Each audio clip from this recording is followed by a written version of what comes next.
রব্বিরহামহুমা কামা রব্বায়ানি সগীরা। হে আমাদের রব, তাদের দুজনের প্রতি রহমত প্রদর্শন করুন, যেভাবে তারা শৈশবে আমাকে লালন পালন করেছেন।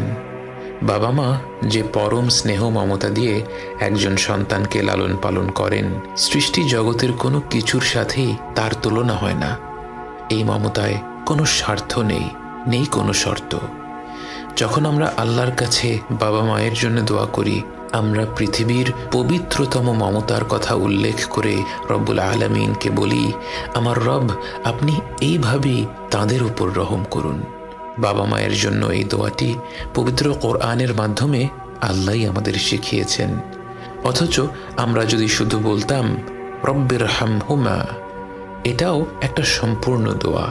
এর অর্থ, হে রব, আপনি তাদের দুজনের উপর রহম করুন।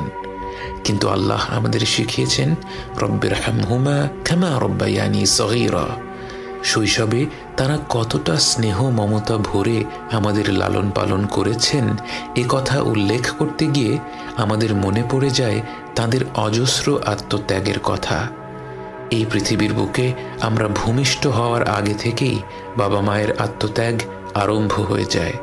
রাত পেরাতে গর্ভবতী মায়ের ঘুম ভেঙে যায়, যখন তখন প্রচণ্ড ক্ষুধা পায়, শরীর খারাপ হয়, বমি হয়। বাবাকে সর্বদা সতর্ক থাকতে হয়। গর্ভবতী মায়ের যখন যা প্রয়োজন সেটার ব্যবস্থা যেন দ্রুত করে ফেলা যায়। জন্মের পর থেকে বাবা মায়ের সময়সূচি বাচ্চাকে ঘিরেই গড়ে ওঠে। বাবা মা যখন হাত তুলে তাদের রবের কাছে দোয়া করেন, তার কতটুকু নিজেদের জন্যে আর কতটুকু সন্তানদের জন্যে তা তো কেবল আমাদের রবই জানেন।